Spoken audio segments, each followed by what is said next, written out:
Bueno, bienvenidos a un nuevo podcast. Tengo una nueva invitada hoy, está conmigo Isabel, la mamá de Martín, bueno, de Rafa y de Álvaro también, pero hoy el protagonista de esta noche va a ser Martín, que nos va a contar toda su historia y que también tiene una historia increíble desde pequeña y la vamos a conocer un poco más en profundidad. Hola Isa, ¿cómo estás? Muy bien, Bien. gracias por invitarme a tu No, a casa, vos. a tu espacio y súper agradecida de estar aquí. No, a vos por venir primero, porque no sé si llegaste hoy de Murcia, ¿no? ¿O Sí, sí? sí, O sí, sea, viniste especialmente para sí, esto. sí. Bueno, te agradecemos realmente de corazón. Para nosotros es un gesto muy importante y sobre todo, bueno, para que cuentes un poquito quién era Martín, eh, cómo fue todo esto, la fundación y todo lo que quieras hoy, dejarlo plasmado, es tu noche. Ah, mi Martín. Sí. Mi Martín es un niño murciano de 8 años, un fanático de los animales, pero un fanático total, Mina.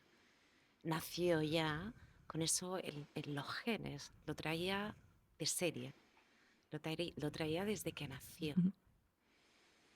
Entendía y amaba la naturaleza desde bien chiquitito.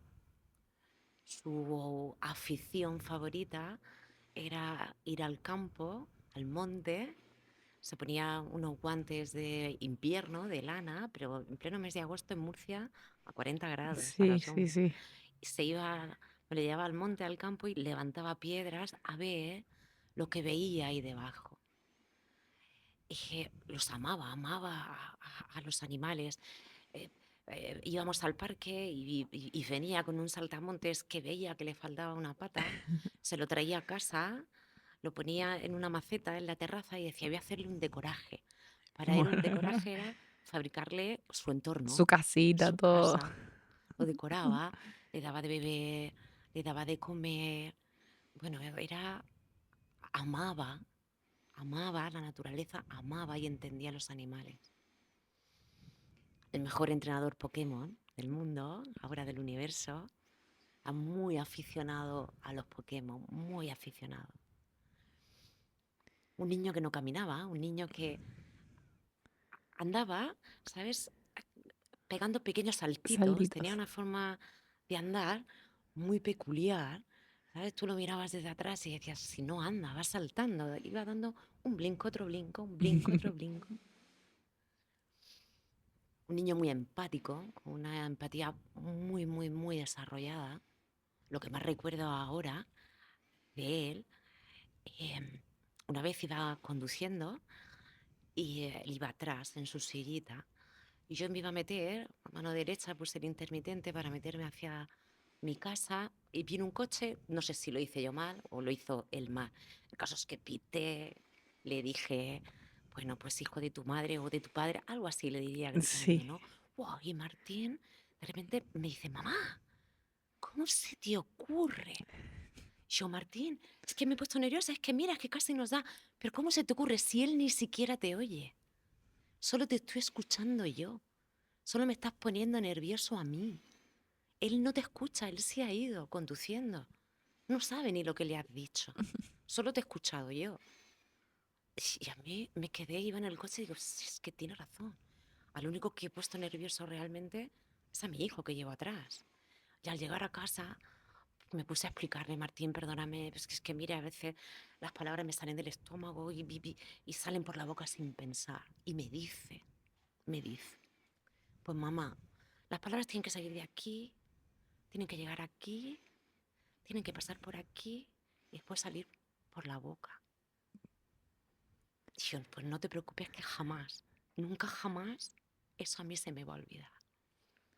Ahora, Cada vez que hablo, si mis palabras pasan, tienen que salir de las entrañas, suben a mi cabeza, pasan por mi corazón y luego salen por mi boca. pensar mil veces antes de hablar, solo por ese hecho de haber estado con él y tener esa conversación que te hizo entender que realmente uno antes de actuar tiene que pensar y sentirlo. Y tan chiquito que te haya enseñado eso. Siempre pensaba en el prójimo, más que en sí mismo, siempre. Y eso a mí me lo hizo ver. Ujú. Él me enseñó a mí eso. Yo cada vez que hablo con alguien, sea del pensamiento que sea, de la religión que sea, del partido político que sea o del color que sea, yo siempre pienso en que es una persona que le tengo que respetar, que la tengo y que tengo que tener educación en la palabra por mostrar respeto a esa persona. Y eso me lo enseñó mi hijo con 7 años. A ver, ¿qué haría Martín en este caso? ¿O qué haría Martín? Capaz que pensás vos. Bueno, calma. ¿Cómo pensaría mi hijo? ¿Cómo actuaría? Entonces yo tengo que actuar igual que lo haría él también. Jamás se peleó, Claro. nunca. En su Era corta todo vida, paz. nunca se peleó. En 8 años jamás tuvo una discusión con un compañero, ni siquiera un roce. Jamás le levantó la voz a nadie. Era cabezón Ujú. y era un niño, bueno, pues que en edad más temprana pues quería el pañuelo y lo quería él primero, ¿no? De esas cosas. Pero siempre cedía ante, si se encontraba ante una discusión, siempre prefería ceder. Nunca, nunca fue culpable de ninguna discusión, nunca inició una discusión con nadie. Los sentimientos que él tenía o la madurez, los sentimientos que él tenía, no le correspondía a la edad que tenía. Cuando Martín llegó a casa, mi hijo mayor tenía 21 años y Álvaro 14. Cuando yo me quedé embarazada de Martín, al principio fue un shock, pero yo dije, Señor, ahora otra vez, ¿Qué hago? empezar otra vez, por la punta. Si mis hijos están mayores, si yo tengo una libertad maternal increíble Claro, y con 38 años, joven para ir, venir, entrar, salir. totalmente. Y me acuerdo que cuando me enteré que estaba embarazada, al primero que se lo dije fue a mi hijo mayor. Lo llamé por teléfono y le dije, Rafa, no te lo vas a creer. Rafa, no te vas a creer lo que me está pasando, lo que hoy me entera. Dice, ¿estás preñada? Yo sí dice, hostia, qué bien, mamá, por Dios. Mamá, por ni no se te ocurra ni pensarlo, ni pensarlo, mamá. Bueno, se emocionó, se emocionó.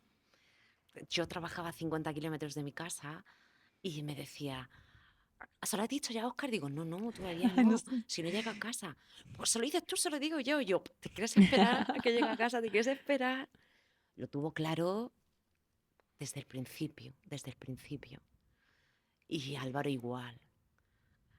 Me acuerdo de llegar a casa y decirle a Óscar, Óscar estaba viendo un partido de fútbol, Madrid-Barça, Sí. y llegué y le dije, tengo que hablar contigo. Justo Dime, ahora. viendo el partido. ¿Y qué pasa? ¿Qué pasa? Digo, estoy embarazada. Me mira. Dije, bueno, después del partido hablamos. ¿Cómo? En shock Blanco. totalmente. Tampoco se lo esperaba. Claro. Tampoco se lo esperaba. O sea, no nos lo esperábamos ninguno. Ninguno. Ninguno. Fue un embarazo complicado, para mí, complicado, ¿no? Por esa reticencia, ¿no? De saber, ¿no? Que otra vez más, ya ves, lo que a mí me preocupaba. Uf, otra vez el grupo de mamás y de papás del cole. Otra vez las jornadas de parque. Hay una varicela. Ah, Hay otra una vez volver a fiebre. enfermarnos de guardería, traerlas, claro. Y eso me preocupaba un montón, Ujú. ¿sabes? Un montón. Y fue un embarazo psicológicamente para mí difícil, difícil, difícil. Cuando vino al mundo fue por cesárea y entré a las 8 de la mañana, entré a la primera. Y entró, Fernando dice, te lo voy a hacer la primera cesárea. Y bueno, pues lo que conlleva la cesárea, ¿no? Un bolo de drogas, estás Sí. en otro mundo, ¿no? Y Martín venía con 2 vueltecitas de cordón. Entonces, cuando se estaban haciendo la cesárea con esas 2 vueltecitas de cordón, yo estaba pues en mi mundo, en mi bola. Me acuerdo que hizo así, era muy chiquitito, Martín. Dice, mira qué cosa tan fea acabas de tener. Y se lo llevaron en pediatría, bueno, pues que tenían que examinarlo. Ujú. Yo no lo vi realmente. Yo vi lo que él me estaba mostrando, pero yo no vi, no me lo puso en el pecho, ¿no? Porque Martín no comenzó a llorar en ese momento. Y cuando ya, bueno, pues acabaron el proceso quirúrgico y salí, ¿no? Vino Fernando, le dijo, ¿y Martín?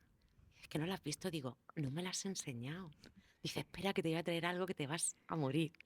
Y me viene y me trae un pelirrojo No con me un digas. pelucón enorme, blanco, pero blanco que se le transparentaban las venas, con unos ojos azules.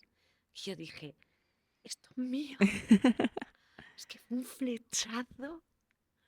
flechazo, me quedé, mis dos hijos mayores morenos con los ojos Claro, marrones y mis abuelos eran pelirrojos con los ojos azules, pero bueno, la única pelirroja en la familia era yo y con los ojos azules, pues ninguno, ¿no? claro. Fue impresionante los colores que tenía, fue muy guapo, llamaba mucho la atención. Y cuando salí de-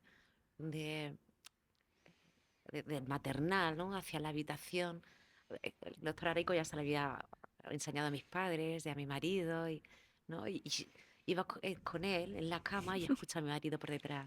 Porque habíamos imaginado, te imaginas, hojas, que este es pelirrojo con los ojos azules, que es como a mis abuelos, y él me decía, ¿qué va? Salir moreno con los ojos marrones como los otros, ¿no? Y yo iba en la camilla y escuché a Oscar por detrás. ¡Isa! Sin verle yo. ¿Es rubio o pelirrojo? Nos enamoramos. ¡Buah! Un capricho, Mina. Era un capricho. Un capricho. Oh, me pasé los 4 meses de baja con él encima. Y sí, No utilicé ni la cuna, ni ni la nada. cama, ni el carricoche, no utilicé nada. Con él encima. Mi padre me decía, tú sigue así, que cuando te vayas a trabajar nos ocupamos Claro. nosotros. Tú sigue así. Oh, un capricho. Pero al final ahí estaba las dos maternidades diferentes, porque con 16 años cuando tuviste a tu primer hijo, al final vos seguiste tu vida y ahora podías disfrutarlo al 100% y teniendo esa maternidad ya sabiendo que pasaba todo muy rápido y que los hijos crecen en un abrir y cerrar de ojos, es como que disfrutaste muchísimo esta. Fue genial, fue genial. Todos los miedos que yo tenía en el embarazo, ¡buah!, Bueno, desaparecieron. Disfrutaba en el parque más que ninguna madre, no, ¿sabes? Porque yo ya sabía que eso pasaba, yo ya había vivido eso y sabía que no lo había disfrutado, porque conmigo me quedé embarazada, di a luz con 16 años, di a luz en clase, incluso de claro. parto en clase. Y quise terminar de estudiar y quise trabajar y quise avanzar. Y cuando me vine a dar cuenta, me giré y mis hijos eran mayores. Ujú. O mayores ya eran mayores, ¿no? Y sabía que eso pasaba. ¡Buah! Lo quise disfrutar al máximo, al máximo. Me encantaba ir al cole, me encantaba pertenecer a los grupos de Hay papás grupo y de mami, mamás. papi. Es que me encantaba, es que todo lo que me preocupaba en el embarazo es que lo estaba disfrutando al Ujú. máximo. Disfrutaba de ser la mamá de Martín muchísimo, muchísimo, muchísimo. Martín lo tenía todo para ser feliz. Dos hermanos mayores que presumían de él. Mi hijo mayor, pónmelo guapo que me voy a ligar. No me imagino.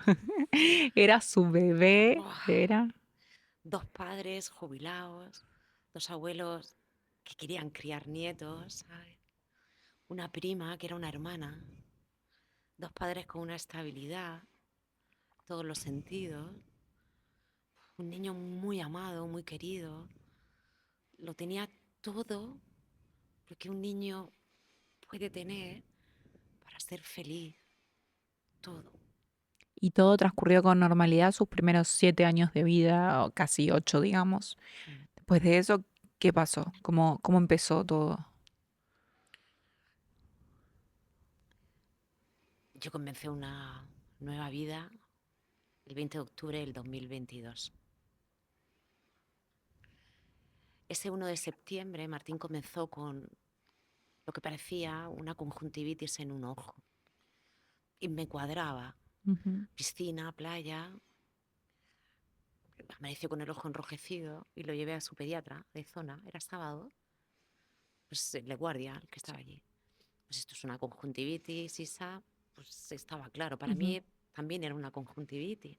De hecho, ese sábado teníamos la fiesta en la urbanización, piscina, niños, o sea, es que me cuadraba todo. Y comenzó con esa conjuntivitis. El pediatra le mandó un colirio en el ojo Pues bueno, pues esperar sin preocuparme de nada 4 o 5 días a que ese ojito, pues ese enrojecimiento que no era más, Ujú. pues se pasara. A los 5 o 6 días el ojito iba más. El enrojecimiento era prácticamente la totalidad del ojo. Lo volví a llevar a su pediatra, esta vez a la suya. Oye, mira, el ojo, estuve aquí hace 5 o 6 días, esto no tiene buena pinta. Pues esa puede ser una úlcera. Yo, bueno, pues una conjuntivitis no me preocupa, pero una úlcera en un ojo, pues sí. Ujú. Te voy a poner en lista de espera para que te llamen y tal. Y yo, vale. Me fui a casa, llamé a un oftalmólogo privado. No me iba a esperar a que me Sí. llamaran cuando me tocara, porque una úlcera sí me preocupaba.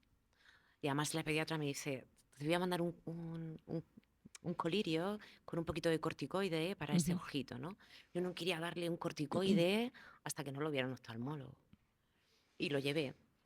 Y el oftalmólogo pues le hizo un fondo ocular, le dilató la pupila, bueno, le hizo todo y descartó que ese enrojecimiento fuera del propio ojo. De hecho me dijo, ni le des el, el corticoide ocular, ni se lo des, porque esto no es del ojo, Isabel. Esto del ojo no es. Con ese informe fui a la pediatra, oye, mira, esto no es una úlcera. Digo, y además, Martín ya no solo es el ojo. Yo empecé a notar que Martín tenía pequeñas ausencias, Ujú. microausencias, ¿no? Pero cuando una madre le preocupa algo, se pone en alerta, ¿no? Yo siempre digo que en pediatría hay dos pacientes, ¿no? El niño y la madre o el padre, ¿no? Somos los que realmente sabemos con exactitud. Estás 24 horas con tu hijo, nadie más que vos sabe. Y cuando estás en alerta más, Ujú. ¿no? Hay veces que los médicos confunden esa alerta con el sentimiento, ¿no? Que somos poco objetivas, y es Sí. al contrario. Pues lo llevé al pediatra, se ausenta microsegundos, de hecho, la mirada la tiene perdida y le tengo hasta que tocar, Martín, Ujú. vuelve, ¿dónde estás? Nada, nada, nada, nada, nada. Se iba, Y nunca antes le había pasado. no, nunca, jamás. O Isabel, puede ser el cambio estacional, el colegio empieza, los nervios del cole. Y yo decía, pero si Martín Nunca, claro. es un forofo de la vida escolar, si él está enamorado de su seño Isabel, si es que Martín estaba enamorado de su cole, de la vida escolar, pero enamoradísimo. Es que él llegaba el viernes, jo, hasta el lunes no volvemos. Así que íbamos a recogerlo del cole y decía, un poco más. Se quería quedar en el cole. Él le encantaba su vida escolar, le encantaba ser alumno, le encantaba su cole. Decía, pero si es que es todo lo contrario. Si Martín desde el 10 de agosto está diciendo, ¿cuándo empezamos el cole? ¿Cuánto queda para empezar el cole? Le encanta, no me cuadraba. Bueno, Isa, obsérvalo 3 o 4 días y me dice.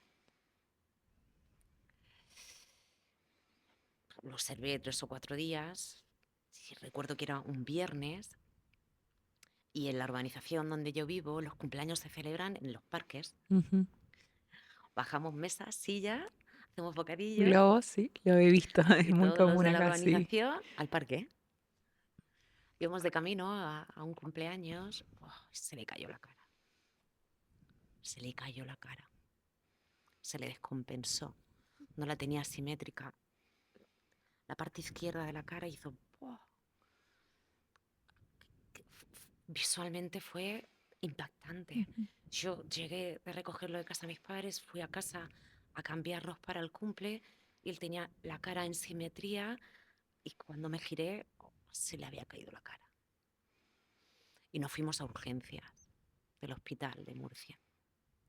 Y ahí me atendió un pediatra que le hizo las pruebas que luego tendríamos que ver a lo largo de muchísimos meses, ¿no? Pruebas de fuerza, de equilibrio, cierra los brazos, tócate el dedo en la nariz, sube una pierna, sube la otra, ríete. Cuando Martín se rió fue espectacular, ¿no? Porque Ujú. yo no había sido consciente, yo no lo había visto hasta ese día, sonreía ladeado.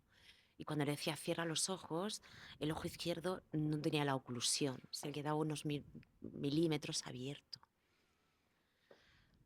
Se acercó y me dice, mira, esto tiene toda la pinta de ser una parálisis facial, una parálisis muscular, una parálisis de Bell. Cuando dicen parálisis de Bell es que es idiopática, no sabes de dónde viene, pero es muscular. Voy a llamar a un neurólogo de urgencias que confirme lo que yo te estoy diciendo. Vale.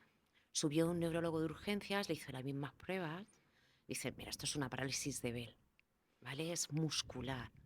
Y yo le dije al neurólogo, Martín tiene ausencias, se queda mirando al infinito, son microsegundos, pero eso le pasa, digo, y además se ladea hacia el lado izquierdo.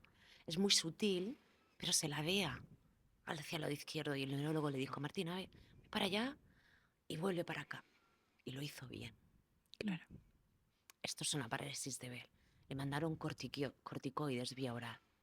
Ahora, con todos los síntomas y con el informe que a vos te decían, mira, esto no tiene nada que ver con la visión, más la parálisis, más las ausencias que vos decías, en ningún momento sacaron sangre, en ningún momento fue, vamos a hacer una resonancia. Nada. Esto es una parálisis de Bell. Te mandamos corticoides vía oral. En 6, 7 días tienes que ver mejoría. El corticoide, la desametasona, es un Fuerte. fármaco fuerte, ¿no? Vale, nos fuimos a casa y comenzamos con ese corticoide vía oral. A los 5 o 6 días no había mejorado nada, nada, nada. Al contrario, empezó a tropezarse a la hora de andar. Mi padre me decía, Isa, Martín está torpe, da 4 pasos, pum, pum, se tropieza. Y yo comencé a observarlo con más detenimiento. Cogí a mi hijo al mediodía y me volví a ir a urgencias. Y me atendió una pediatra, pues, la que estaba de turno. Volví a hacerle a Martín las mismas pruebas de siempre. Isa, esto es una parálisis facial, estuviste aquí hace 5 o 6 días, es muy pronto para que vuelvas a venir, para que vuelvas a ver resultados. Martín tiene una torpeza a la hora de andar. A mí no me preocupa una parálisis de ver, a mí me preocupa otra cosa. Yo no me atrevía a decir lo que me preocupaba, me daba miedo verbalizarlo. Ujú. Vete para casa, ya verás cómo. Además, le acompañaba otro pediatra, que ese pediatra había padecido una parálisis facial y me enseñó sus fotos. Mira, yo he tardado 6 meses en volver otra vez la musculatura. Martín quizá luego necesite un fisio muscular para la cara y tal. Esto es muy lento, tal. Y me enseñaba sus fotos y yo decía, salía convencida de lo que me decían, me convencían, A ver, te lo dice un médico, es lo lógico también que vos me pienses así. convencían. A los 5 o 6 días, eh, a través de un amigo, que su mujer es neuróloga del hospital, le dije, mira, mira a ver si tu mujer me puede ver, que estoy muy preocupada, ¿vale? Estoy muy preocupada por Martín. Yo creo que Martín no tiene una parálisis de B. Ya lo había llevado en esa semana al dentista para descartar que fuese algo de Claro. la boca. Lo había llevado al oftalmólogo, lo había llevado, yo empecé a llevarlo a especialistas para ir descartando, ¿no? Y todo por privado. Todo por O privado, sea, quizás urgencias sí, pero después oftalmólogo, todo privado, dentista, todo privado. todo privado. Lo descartamos todo. Además, en el dentista le dieron que tenía un par de caries, ¿no? Y me dijo, mira, con una sedación le arreglamos las 2 muelas que tienen. Pues yo consulté a un compañero anestesista, oye, si Martín tiene una parálisis de Bell, si lo anestesiamos va a ser contraproducente. Bueno, haciendo 1000 y una consultas. Ujú. Y este amigo, dije, mira, si te va a abrir mi mujer, era un viernes a las 3 de la tarde, ella está de guardia, vete para allá que te va a ver. Y cogí a Martín y me lo llevé a urgencias y estaba neuróloga, pediatra, lo vio. Le hizo las mismas pruebas de siempre, las mismas. Sube, baja, movilidad, eh, llévate sincronización. Mira, Isabel, yo lo que creo es que a Martín, yo le comenté, tiene torpeza, tiene ausencias, Martín no está bien. Empiezo a no reconocer a Martín, le dije. Llevas poco corticoide. Yo creo que la dosis que está tomando Martín para el peso que tiene es floja y por eso el corticoide no le está haciendo el efecto que le tiene que hacer. Te la voy a subir y ya verás cómo empiezas a ver el resultado. le subió la dosis de corticoide y me fui a casa. Y a los pocos días Martín en el cole vomitó. Unos vómitos muy explosivos. Y me llamó su seño. Isabel, Martín no se encuentra bien. Y yo lo escuchaba que él le decía a los profesores que estoy dejando mucha peste en la clase. Ay, Estaba amor. preocupada por el olor del vómito. Yo os ayudo a fregarlo. Dije, se llama Isabel, su seña igual que yo. Digo, bueno, Isabel y llamar a mis padres, lo van a recoger, le llaman a su pediatra y me voy para allá. Yo trabajaba 50 kilómetros, tardé 20 minutos en llegar, 25 minutos, no más. Mis padres lo recogieron, digo, llevarlos a la pediatra que la acabo de llamar y os está esperando. Y cuando llegué al ambulatorio y vi a Martín,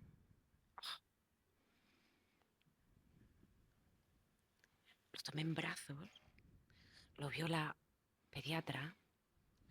Isabel está mejor de la parálisis facial, tú es que lo ves todos los días y no notas la diferencia. El vómito puede ser una gastroenteritis perfectamente, es el cole, el inicio del cole, dale Coca-Cola para el vómito. Y empiezo a hacerle fotos porque yo le insistía, no va mejor con la parálisis, va peor. Esto del vómito es de la parálisis, esto es un síntoma más de la parálisis. Hazle fotos y verás la diferencia. Es que tú lo ves todos los días. Y yo salí de la consulta, estaba mi hijo aquí tomado. Martín tenía la cara, estaba blanco. Apoyó su cabeza aquí y yo decía, Señor, si mi hijo se me está muriendo aquí. Y ya no podía ni andar. Lo monté en el coche y me fui a casa. Lo acosté en el sofá y esperé pacientemente a que despertara. Asustadísima, muy asustada. Y nada más despertar, volví a vomitar. Llamé al 112. ¿Me pasáis con un pediatra? Y ya, como me oyó el pediatra. Mira, yo no sé qué tiene mi hijo, pero algo tiene mi hijo, yo no sé qué es. Y Martín está muy mal. He ido 3 o 4 veces a urgencias. Me da vergüenza ir, me van a echar. Pero es que mi hijo está muy mal. Me dio su nombre, su apellido, me dijo, vete a urgencias y dile que te he dicho yo, que vayas y que te vean. Nos montamos en el coche, mi marido y yo, no le dijimos ni a mis hijos, no le dijimos a nadie que nos íbamos a urgencias. Y al llegar a urgencias había una pediatra, pues jovencita, de guardia, ¿no? Las jóvenes que hacen la guardia. No me acuerdo de su nombre, es que no lo recuerdo, pero era bajita, con gafas, con el pelo rizado, morena. Y Martín iba en una silla de ruedas, pues todo el día sin comer, hecho polvo, hecho polvo. Y yo llorando le decía, Martín tiene algo y no sé qué es. Martín se ausenta, Martín tropieza, Martín se ladea, Martín llega al parque y se tiene que esperar 15 segundos y luego reacciona de que está en un parque y se pone a jugar. Algo le pasa a mi hijo, no sé qué es, no sé qué es. Y llamó a una neuróloga de guardia, subió. Despertó a Martín, que estaba durmiendo. Martín, despierta. Le hizo las mismas pruebas que le habían hecho 10 veces anteriormente. Cierra los brazos, aprieta, sube un brazo, ahora el otro. Intenta ponerte de pie, sube una pierna. No hizo nada bien. Y yo empecé a excusar.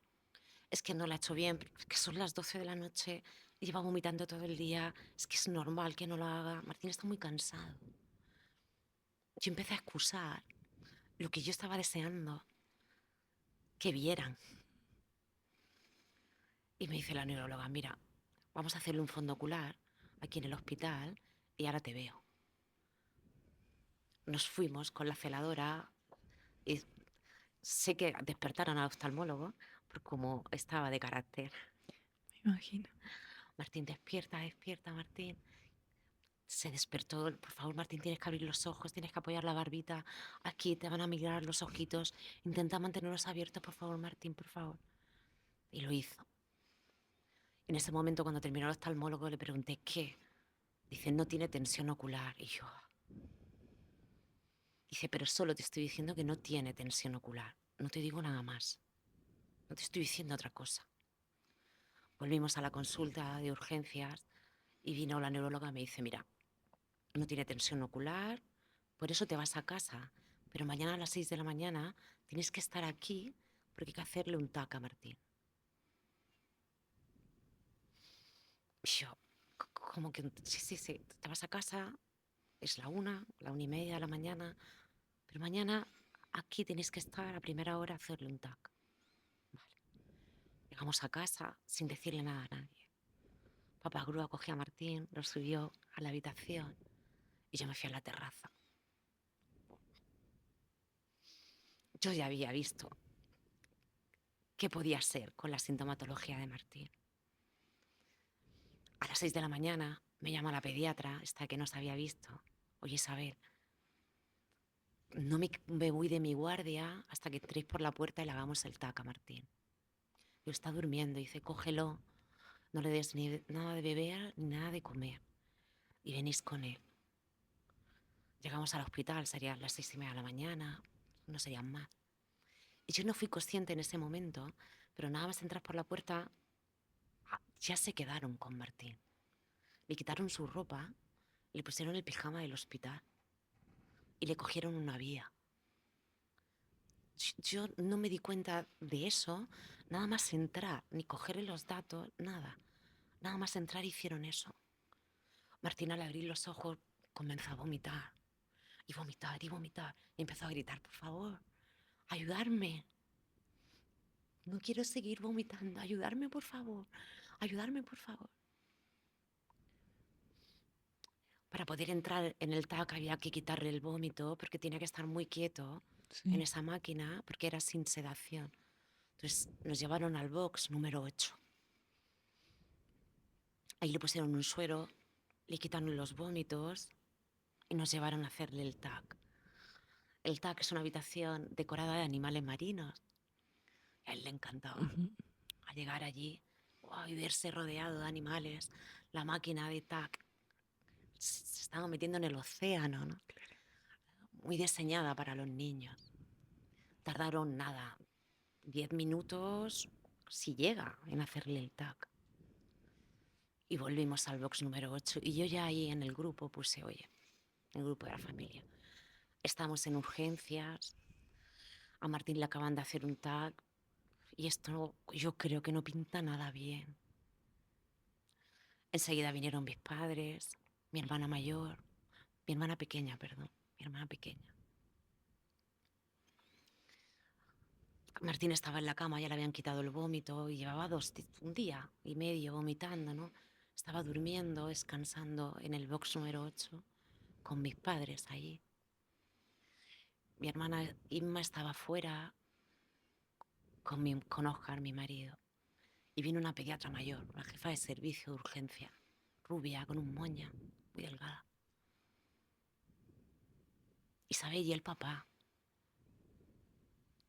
Digo, Oscar está fuera. Dije, pues corre a buscarle. Y mi padre se levantó para acompañarme y ella le dijo, no, no, no. Ustedes se quedan con Martín, solo los papás. Oh, pánico.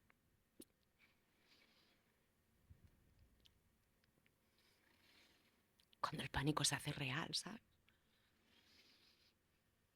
Sube de abajo arriba. Oh. Salí a buscar a Oscar. Estaba con mi hermana. Oscar me vio. Nos buscan. Y nos llevaron a otro box de enfrente. Y yo vi a las enfermeras que estaban preparando tilas y les atí. Y las enfermeras mirando al box. Pues hacía falta que entrara. Y la pediatra me dice, Isabel, le hemos visto a Martín un tumor cerebral. El peor tumor que existe. No hay nada peor de lo que le hemos visto a Martín. No existe nada peor que esto.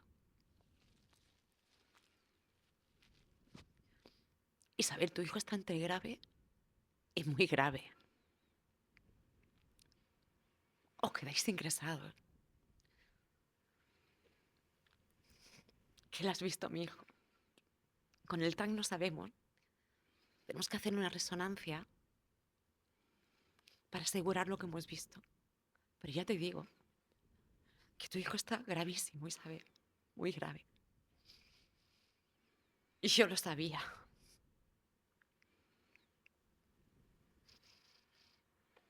Yo comencé a gritar y mi padre me oyó. Conforme mi padre salía del bloque número 8, las enfermeras lo cogieron. No, no, no. Usted no puede entrar, no puede entrar. En ese box donde nos estaban dando la noticia, explotó una bomba.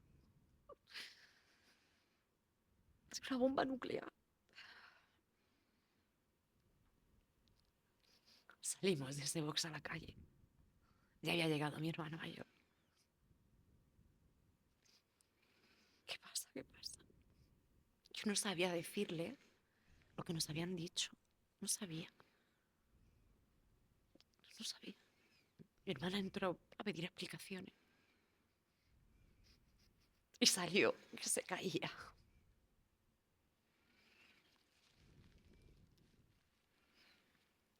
Eso era un jueves a las 12 de la mañana, un 20 de octubre.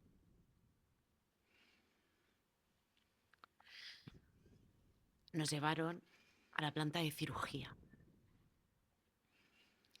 Y vino una neurooncóloga que imponía. Una tía grande. Imponía por su presencia muy grande. Pelirroja, llevaba una coleta, una cola de caballo. Y siempre llevaba 2 o 3 detrás que iban aprendiendo. Una tía, bueno, su expresión no verbal y su forma de hablar, algo te imponía, reculabas al oírla. Ya estábamos todos ahí, mis hijos mayores, mis hermanas, estábamos todos. Y Martín estaba bien, le habían quitado el vómito, llevaba una vía puesta, estaba esperando a sus hermanos para cazar Pokémon. Esta mujer entró y me sacó de la habitación.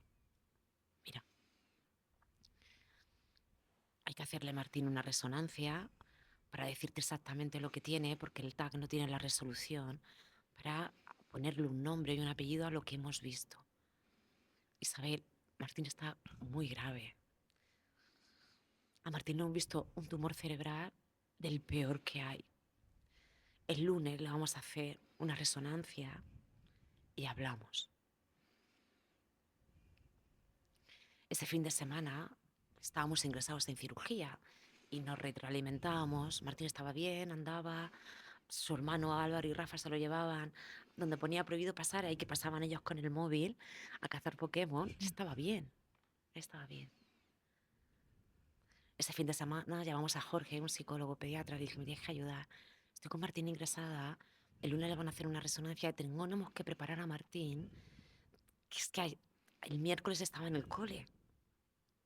Vino Jorge, que bueno, le explicó a Martín a través del juego, mira Martín, estás malito, hay veces que los niños no se pueden curar en casa, que se tienen que ingresar aquí en el hospital, incluso a veces hasta lo tienen que operar, ¿sabes? Así que estamos aquí, el lunes te van a hacer una foto en la cabeza y vamos a ver lo que pasa. Estamos en el hospital y aquí te van a cuidar. Y empezamos a preparar a Martín para esa foto, para esa resonancia, que era lo que sabíamos. No sabíamos más. Pero ese fin de semana decíamos, este está bien, se está cazando Pokémon. Si se ríe, si está genial. No vomita, está comiendo, pues no será para tanto. Si ha pasado el fin de semana y no le han hecho la resonancia, pues no será para tanto. Íbamos sacando nuestras conclusiones positivamente, ¿no? A lo que nos interesaba a nosotros. Y llegó el lunes. y lo bajaron a hacerle la resonancia. Estuvieron como 2 horas haciéndole esa resonancia, por lo menos 2 horas. Subimos a la planta de cirugía. Cuando despertó esa sedación, él comió. Bueno, ya estábamos, mi hermana pequeña, mi marido y yo, en la habitación esperando los resultados. Vino mi hijo mayor, Rafa, bueno, que empezó a traerle solo a Juguetilandia a la habitación. O sea, es que ya le traía, tú no te imaginas, Mina. No entraba un Pokémon más. Buah, buah, y venga, regalos.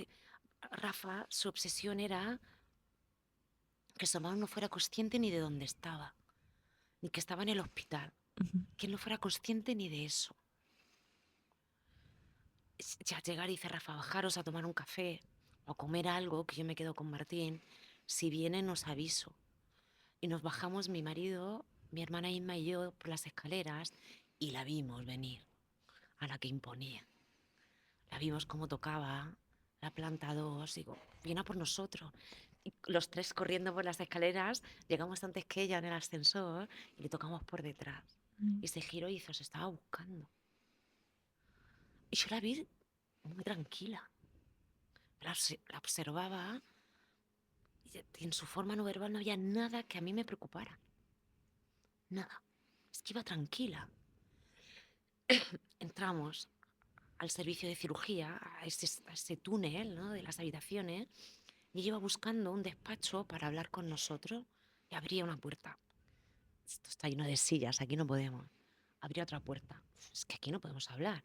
Abría otra puerta y yo decía, bueno, me tranquilizó. Claro.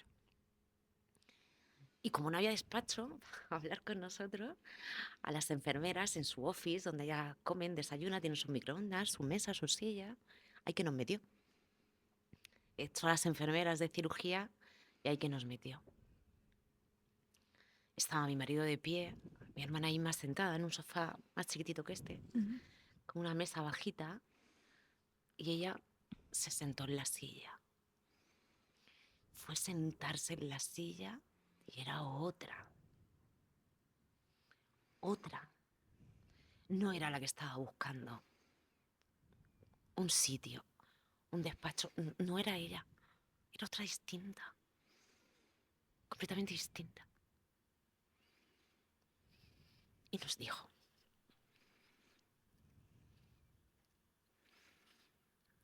le hemos visto a Martín un tumor cerebral dentro del tronco encefálico. No podemos operar. Si operamos el tronco encefálico, tu hijo moriría al instante. El tumor es completamente inoperable. No existen fármacos para este cáncer. No existe ningún ensayo clínico. No podemos hacer nada para el cáncer de tu hijo.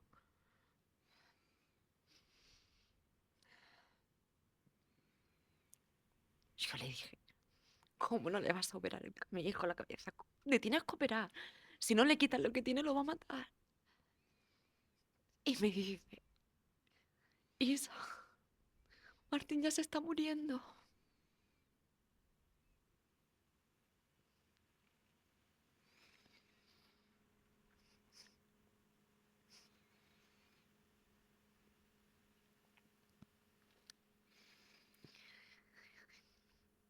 Yo comencé a gritar. Hermana Carmen había llegado y estaba en la habitación con Martín y Rafa. Y Rafa le dijo a mi hermana, esa es mi madre, tita. Corre, que esa es mi madre. Se llevó a Martín de la habitación a otra planta a cazar Pokémon. Yo salí corriendo de esa habitación y me metí en una habitación que había enfrente. Una habitación pequeña llena de pijama y hospital, llena de utensilio, de utillaje. Y las enfermeras salieron detrás de mí. Empezaron a meterme estampas de santo por la camiseta. Y yo decía, ¿qué estáis haciendo? ¿Qué hacéis? Necesitaba respirar. Mi hermana Carmen tiró de mí. Perdí de vista a Oscar. No sabía dónde estaba. Y me bajaron. Mis 2 hermanas me bajaron a gritar.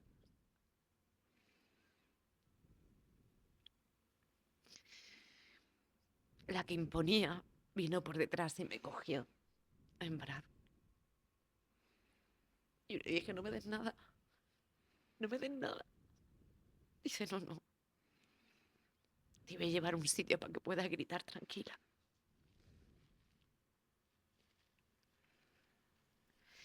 Y nos llevó a la parte de atrás del hospital. Al suelo. Mis 2 hermanas, mis cuñados que estaban allí. Y mi marido. Y me cogió de la mano y me dice, mira, Isa, mañana le vamos a hacer una biopsia a Martín. Necesitamos hacerle una biopsia. Concéntrate en la operación de mañana, que es muy delicada. Concéntrate en eso, solo en eso. En nada más.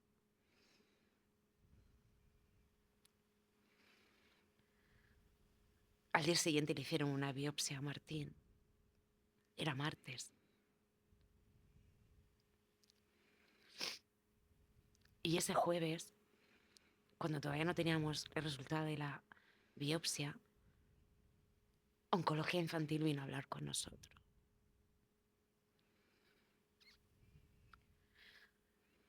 Martín estábamos en cirugía. Y cuando yo entré a la habitación, la oncóloga estaba escribiendo en un cuaderno imaginario lo que Martín le estaba diciendo. Y Martín le estaba diciendo que era Halloween y que se quería ir a su casa, que se quería disfrazar, que era su fiesta favorita. La oncóloga tomaba nota, decía, yo tomo nota, voy a hablar con tu papá y con tu mamá y ahora vengo a hablar contigo.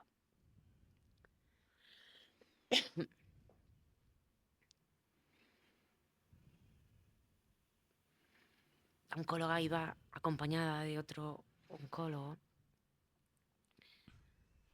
y Óscar y yo le seguimos. Iban buscando otra vez otra habitación para hablar con nosotros.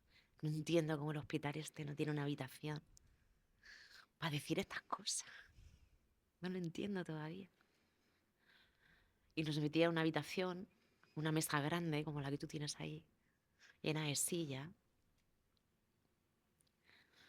Los 2 oncólogos llevaban una mascarilla puesta. Nos sentamos y yo les dije, bajaron la mascarilla. Necesitaba ver las caras antes de que hablara. Y me dice, Isabel,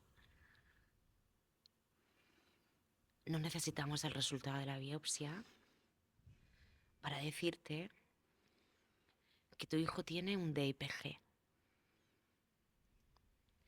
un glioma difuso en tronco encefálico. Es el peor cáncer que existe, ni de adulto ni pediátrico. Es completamente inoperable, Isa. No existen fármacos que atraviesen el tronco encefálico. No existen ensayos clínicos.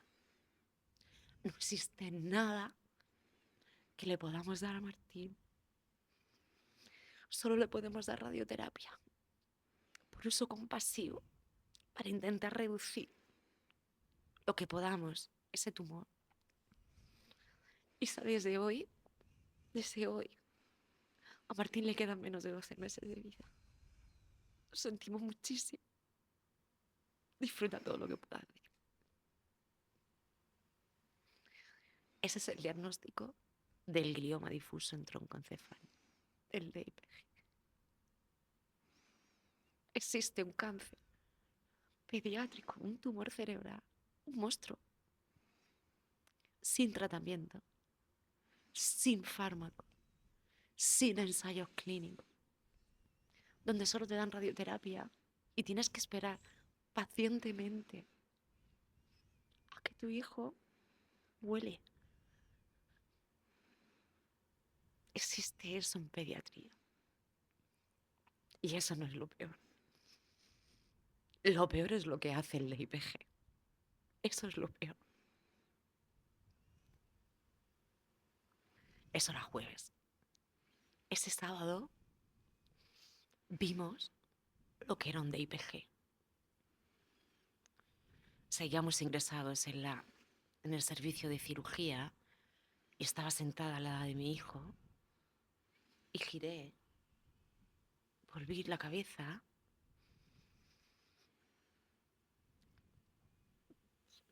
y el ojo izquierdo de Martín se metió hacia adentro. No le volví a ver la cara a Martín. No volví a ver su cara anterior a ese día. Comenzó a gritar: ¡socorro! ¡Me duele la cabeza! ¡Socorro! Unas tensiones, la tensión se le disparó. Una barbaridad. Empezó a temblar. Vinieron los neurólogos de urgencia. Martín estaba reteniendo líquido dentro de su cabeza. Tuvieron que entrar al quirófano de urgencia a ponerle una válvula intercraneal. Uno de los primeros síntomas de DIPG es quitarle la vista a los niños. Le quitó su vista. Dejó de ver por el ojo izquierdo. Dejó de poder utilizar su ojo. A los 5 días dejó de andar. A los 5 o 7 días dejó de mover las manos. Empezó como una especie de Parkinson.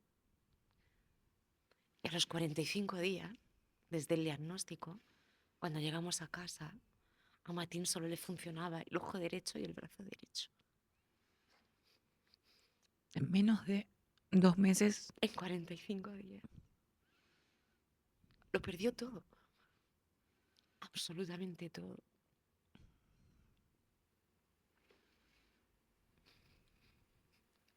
Cuando te dan el diagnóstico de este cáncer, es como si te dijeran el final de cualquier otro cáncer, ¿sabes? Cuando ya estás harta de batallar, cuando ya has batallado tanto que ya no puedes más, ¿sabes? Y tu cuerpo ya no puede más y deja de funcionar. Pues eso es el DIPG en el diagnóstico, en el principio.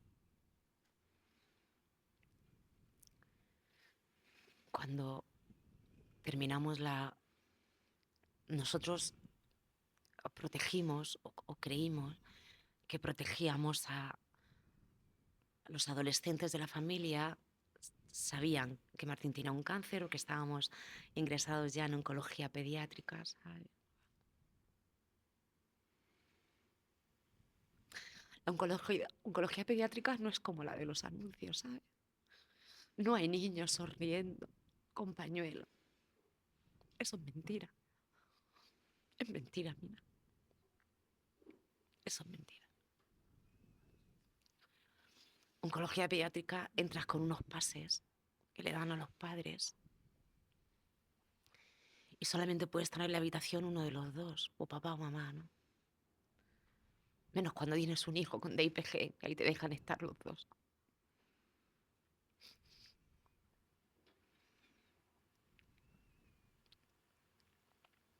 Los padres que estamos en ese pasillo y los que nos cruzamos no nos miramos, ¿sabes? Nos miramos una vez a los ojos, luego bajamos la mirada al suelo. No somos capaces de mantener la mirada. No somos capaces de eso.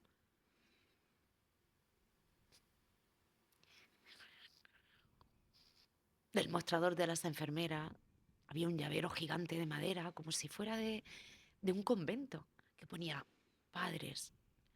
Y cuando llevábamos ahí unos días, me acerqué y le dije: ¿esto qué es? Y me dice la enfermera: ven, que te llevo.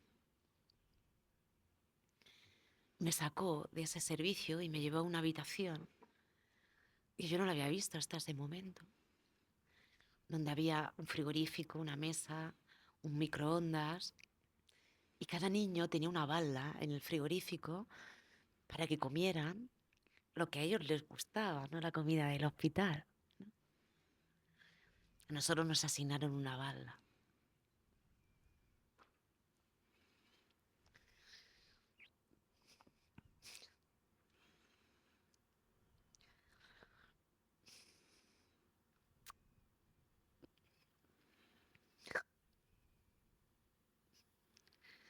Fuimos huéspedes de oncología pediátrica durante 45 días. Y luego volvimos, el último día de Martín, a la habitación del sol. Y aunque no te lo creas, fue el mejor día de oncología pediátrica.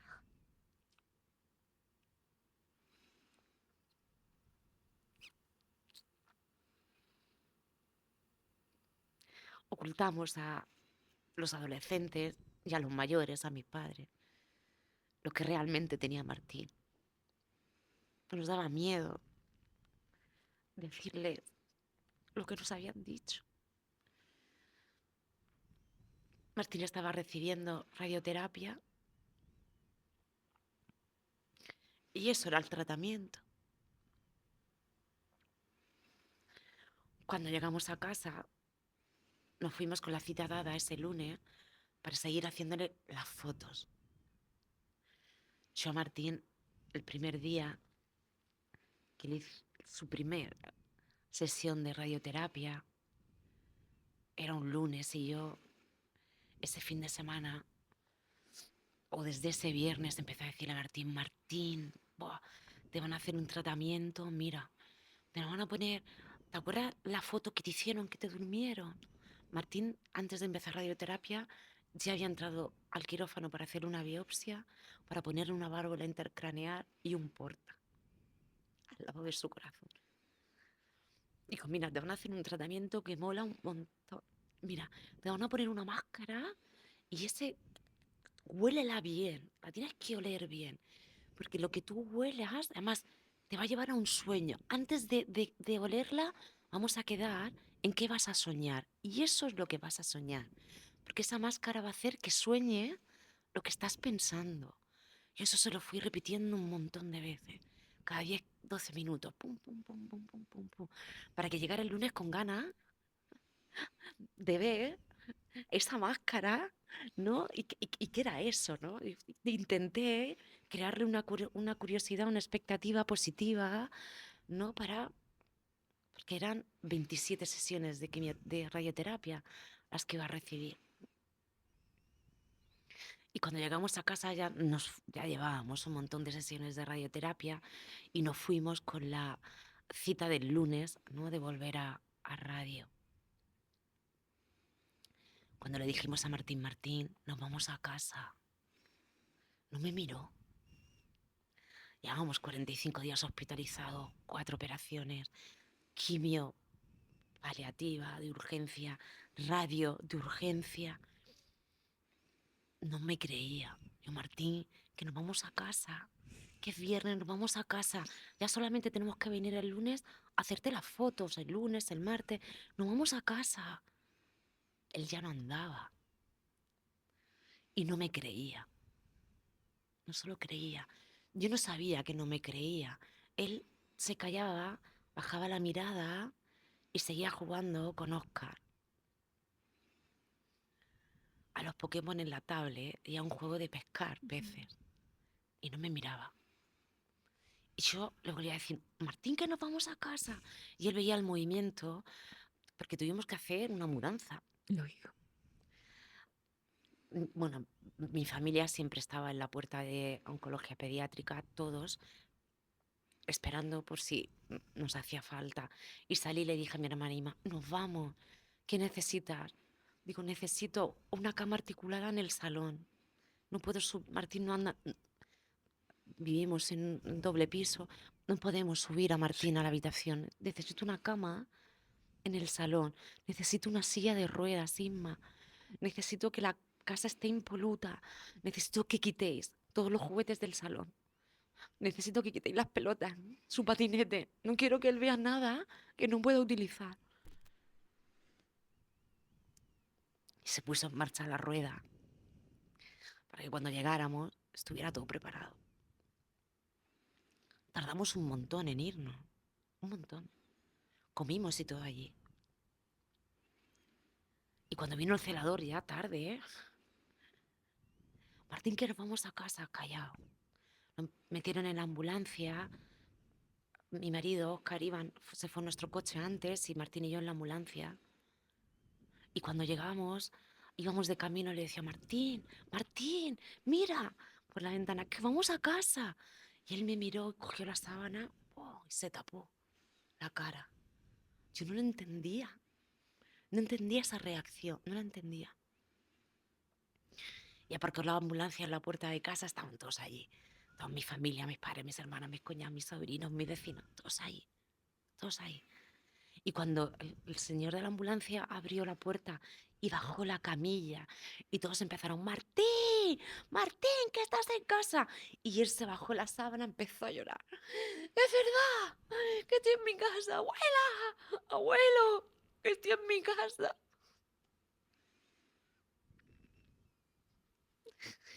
No sé creerlo, no me creía. Pensaba que me iba a otro hospital o pensaba que le iban a hacer. No me creía. Estoy en mi casa, estoy en mi casa. Oh.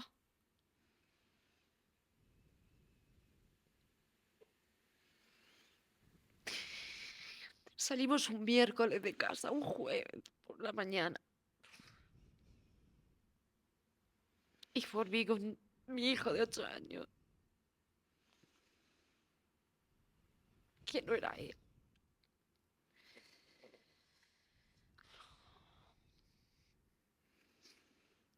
Esa noche tengo una foto de mi marido y él, los dos en el sofá. Yo tengo una rinconera, cogidos de la mano. Y Martín con su mano derecha consumando en su casa. Ah, esa foto, la tranquilidad de Martín, de sentirse protegido. En su mente él pensaba que iba a volver, esto iba a acabar y que iba a volver a su cole.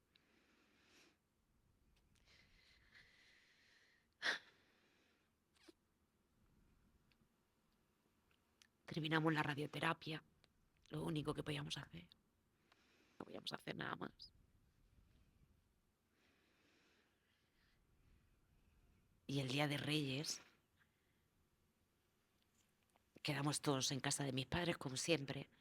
Quedamos todos, mis hermanas, mis sobrinos, mis cuñados. Quedamos todos mi marido en un cesto, quedamos todos en la replaceta. Y hasta que no llegamos todos, no subimos a ver los Reyes. Y eso hicimos, un 6 de enero. Martín en silla de ruedas, completamente desfigurada la cara. En el ascensor de casa de Aymara hay un espejo. Y yo le dije a Martín, mira Martín, te voy a poner una mascarilla. Porque no vaya a ser que haya COVID, ¿sabes? Y como todavía nos estamos recuperando, no vaya a ser que coja COVID. Entonces le puse una mascarilla, pero le tapé los ojos, le tapé toda la cara para que no se viera.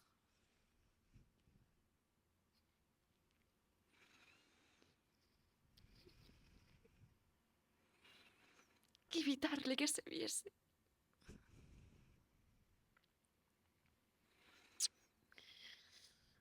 Abrimos los regalos, él con una mano que no podía ni abrir, ni hacer así. Podía. Y nos fuimos a dormir la siesta. Y al despertar, comenzó a vomitar. Habíamos acabado ya la radioterapia. Teníamos asignado un equipo de paliativos. Y empezó a vomitar. Y llamé a paliativos. Oye, Martín está vomitando. Se encuentra fatal, le duele la cabeza.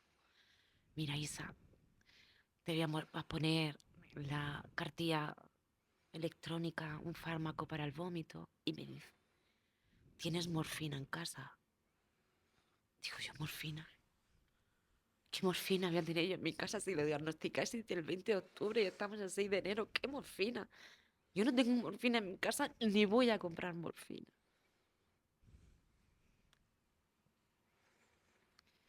Me cabré tanto. Por una simple pregunta, por una frase, ¿tienes morfina en casa? ¡Buah! Esa frase lo cambió todo. Todo, todo.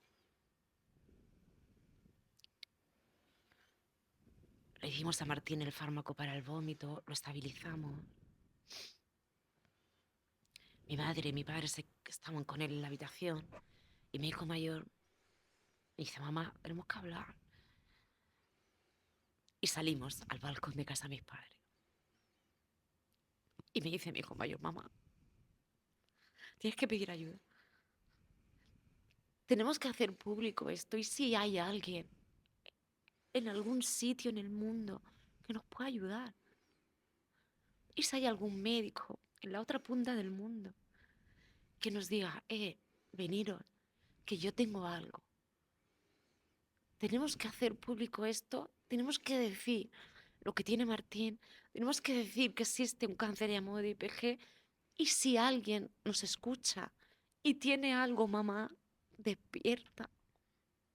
Mamá, tienes que despertar. Y desperté.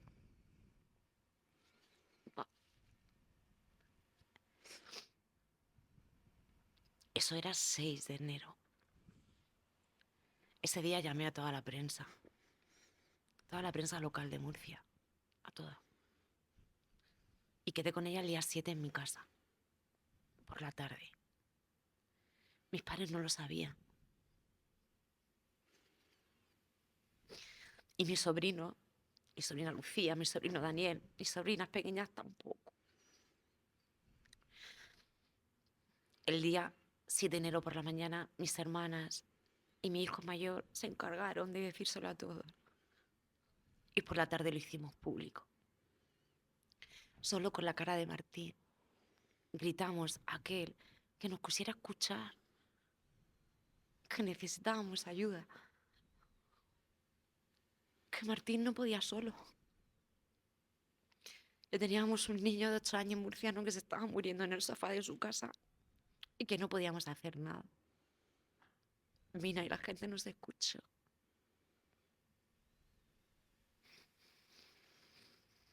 Gritamos y contestaron.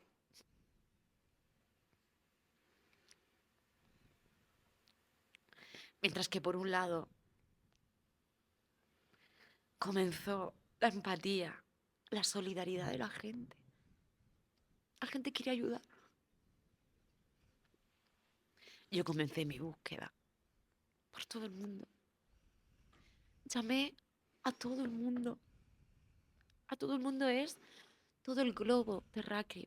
Llamé a todos los especialistas de DIPG que existían. A todos. De lo único que me di cuenta era que sabían que existía un cáncer, que habían ensayos clínicos parados por falta de dinero. Que en Navarra, Marta Alonso, una investigadora, había abierto un ensayo clínico cerrado en el 2021 en fase 1 por falta de dinero. Que habían investigadores con sus ensayos clínicos parados porque no tenían dinero. Yo decía, Dios, si se diagnostican 40 o 50 casos al año, ¿cómo no va a haber dinero para estos niños? ¿Cómo podemos dejar que un niño muera de un cáncer sin hacer nada, sin darle la opción a vivir? Contacté con un hospital, Rose de París, su oncólogo, llevaba un ensayo clínico de un fármaco que se llama ONC201. Un fármaco que es para el cáncer de pulmón, pero que en DIPG habían visto que en placa en laboratorio aumentaba la esperanza de vida en 6 meses. Comencé mi pelea absurda y sin sentido con el hospital que llevaban a Martín. Decidieron quedarse a un paciente de DIPG sin tener la experiencia en DIPG. Existe un fármaco llamado ONC201.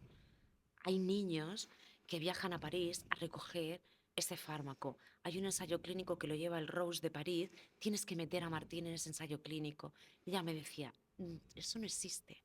No sé ni de lo que me estás hablando. Yo, pues que existe un fármaco llamado ONC201. En el Hospital St. Jude, en Estados Unidos, han abierto un ensayo clínico con ese fármaco. Es lo único que hay ahora mismo para el DIPG. Amplía la esperanza de vida, en aquellos casos que hace efecto, en 6 meses. Yo tengo que hacer algo por Martín. Isa, no sé ni de lo que me estás diciendo. He hablado con el niño Jesús, con Álvaro La Saleta. Los pacientes con IPG los manda a Francia a recoger el fármaco. Tienes que meter a Martín en este ensayo. Al ver que no obtenía nada de ella, no obtenía nada de este hospital, porque no tenía ni el utensilio, ni el aparataje, ni la experiencia para tener un caso de esta magnitud. Pues decidí actuar por mi cuenta.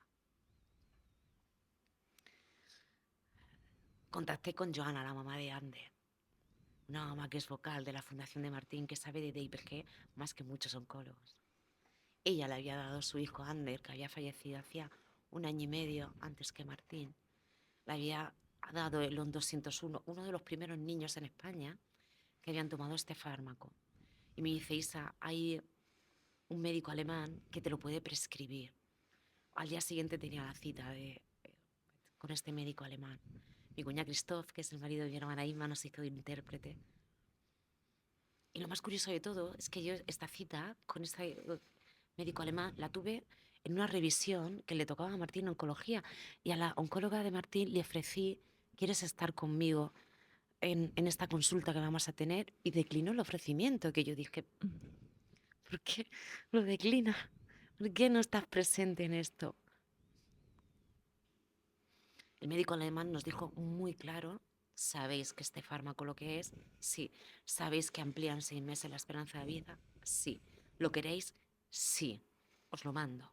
10.800 euros valía y teníamos para 2 meses. A los 3 días tenía el fármaco en mi casa. Joana, tengo el fármaco en mi casa. Yo había pedido una segunda opinión con el Hospital Sant Joan de Déu en Barcelona, con la doctora Ofelia Cruz, una oncóloga jubilada. Se jubiló este verano pasado, no el anterior. Una oncóloga que decidió, sin ni siquiera ver en la cara a Martín, ayudarnos. Me dio su móvil personal. Ella fue la que me encaminó, me habló del ON 201, me habló de la Avastin, me habló del CBD, me habló de una serie de cosas que yo no le estaba dando a Martín porque ni siquiera sabía que existía. Llamé a Ofelia, Ofelia, tengo el ON 201 en mi casa. Martín, era febrero. Martín había engordado 24 kilos. Del fármaco, del corticoide vía oral, el efecto secundario de un corticoide tan fuerte es aumento de peso, se atrofian los músculos, el efecto Cushing. Tú imagínate Martín, que se quedó tetrapléjico a los 5 días de ser diagnosticado, estar durante todos esos meses con ese fármaco vía oral, ¿no? Tenía insuficiencia respiratoria, ya habíamos comenzado a ponerle oxígeno. Teníamos una máquina gafitas, como él le llamaba, en el salón de mi casa, otra en la habitación, otra bala de oxígeno y otra que llevábamos en la silla de ruedas. Ofelia, Martín está fatal, tengo que empezar ya a darle el ON 201. Y me dice, digo, no sé, digo, me lo han mandado de Alemania, sé que vosotros habéis analizado este fármaco y es el mismo que dan en París. Sí, Isa, digo, Martín pesa estos kilos. Dice, le tienes que dar 2 pastillas, Isa, esta noche, 2 cada semana. Y yo, Ofelia, su oncóloga no sabe que tengo el fármaco y me dice, eso te lo soluciono yo ahora mismo. Me colgó.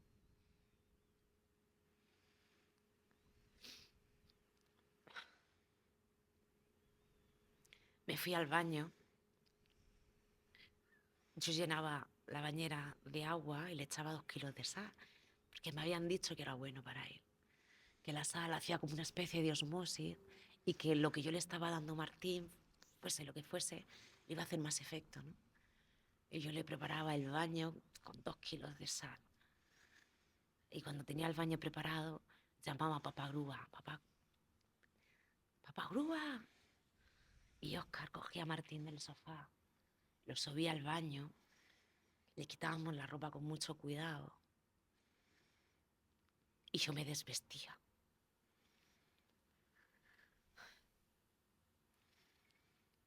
Yo me metía a la bañera porque le tenía que hacer de alfombra a Martín, porque él no se mantenía sentado, ni siquiera lo podía bañar. O yo me bañaba con él y él encima mía no lo podía bañar.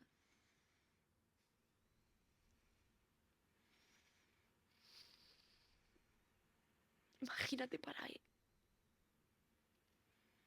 ¿Qué le pasaría por su mente?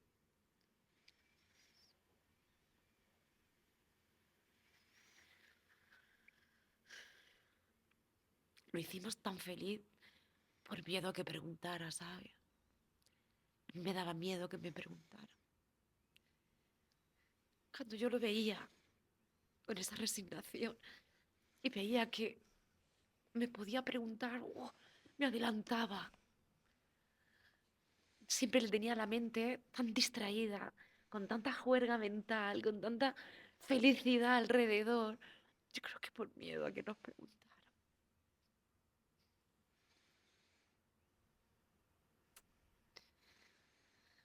El miedo a la pregunta si se iba a morir. Nunca me lo preguntó, ¿sabes? Nunca. Solo una vez que íbamos a fisio, lo teníamos que sentar en el asiento del copiloto, porque él no podía estar sentado así. Tenía que ir sentado, echado hacia atrás. Ujú. Y el asiento del copiloto lo echábamos un poquito hacia atrás para que él reclinara la espalda y pudiera ir en el coche. Y un día, yendo a fisio, llevaba 2 juguetes en los dedos, estaba jugando así con los dedos. Y dice, echo de menos ser un niño normal.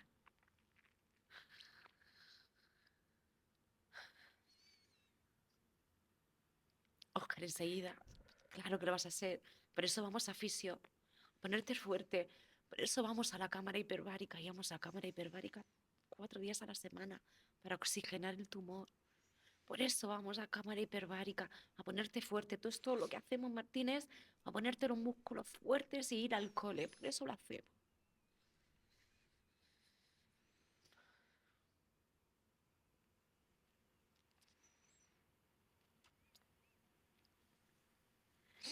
Comenzamos a darle el ON 201.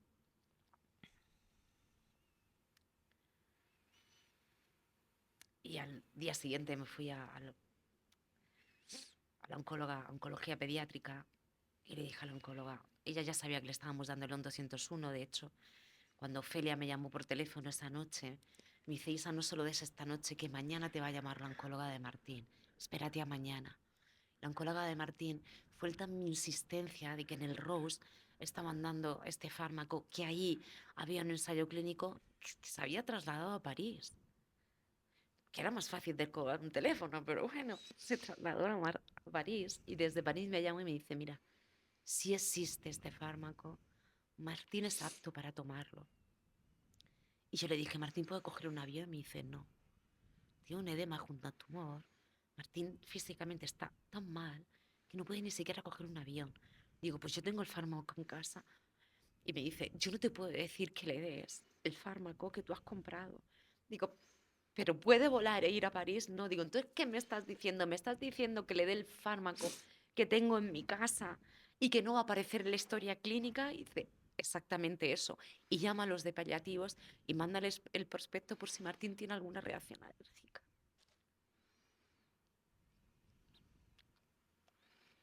Comenzamos ese día con el ON 201. Yo me había enterado que había un fármaco que se llama Bastin, que le llaman el corticoide de los ricos. Le llaman así porque es intravenoso, se ve una vez cada 15 días, tiene los mismos beneficios que un corticoide vía Y menos oral, efectos secundarios. sin efecto Ujú. secundario. Buah. Me fui a la oncóloga de Martín, digo, ¿por qué no le estás poniendo a mi hijo a Bastin? ¿Por qué lleva Martín desde octubre tomando corticoide vía oral? Estamos en febrero, tiene 24 kilos de más. Mi hijo no se puede inclinar ni en la cama, no puede ni hablar. Cuando nos vamos a dormir, me dice, gírame, destápame, tápame. Me comunico con mi hijo con monosílabos. Le tienes que dar calidad de vida el tiempo que le queda a mi hijo. Y eso pasa porque le pongas a Bastín. Y me dice, es que tengo que pedir permiso. Digo, ¿a quién le tienes que pedir tu permiso?